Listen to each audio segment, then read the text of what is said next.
عید الاضحیٰ کی قربانی اسلام کا ایک اہم فریضہ اور سنت ابراہیمی کی یادگار ہے۔ قربانی کا مطلب ہے اللہ کی راہ میں مخصوص دنوں میں مخصوص جانور کو ذبح کرنا۔ یہ قربانی ہر سال ذو الحج کی 10، 11 اور 12 تاریخ کو ادا کی جاتی ہے اور اس کا مقصد اللہ تعالیٰ کی رضا حاصل کرنا اور حضرت ابراہیم علیہ السلام کی اطاعت و قربانی کی یاد تازہ کرنا ہے۔ قربانی کا پس منظر: حضرت ابراہیم علیہ السلام نے اللہ کے حکم پر اپنے بیٹے حضرت اسماعیل علیہ السلام کو قربان کرنے کا ارادہ کیا، لیکن اللہ تعالیٰ نے ان کی جگہ ایک دمبا بھیج دیا۔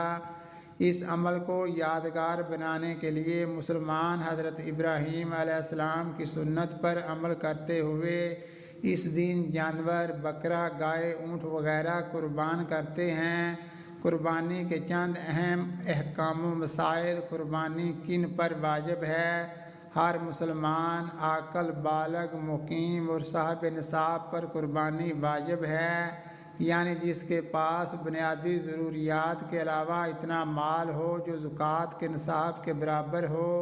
قربانی کے دن: قربانی صرف عید کے دن اور اس کے بعد کے 2 دن یعنی 10، 11 اور 12 ذو الحج میں کی جا سکتی ہے۔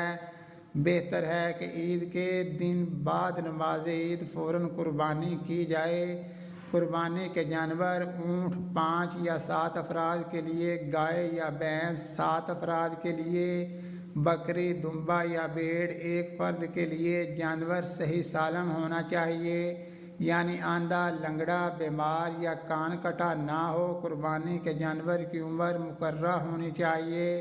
بکری یا دمبا کم از کم 1 سال، گائے یا بیل کم از کم 2 سال، اونٹ کم از کم 5 سال۔ گوشت کی تقسیم: گوشت 3 حصوں میں تقسیم کیا جائے، 1 حصہ غریبوں اور محتاجوں کو، 1 حصہ رشتہ داروں اور دوستوں کو، 1 حصہ اپنے گھر کے لیے۔ قربانی کا مقصد: قربانی کا مقصد صرف گوشت حاصل کرنا نہیں بلکہ اللہ کی رضا اور تقویٰ حاصل کرنا ہے۔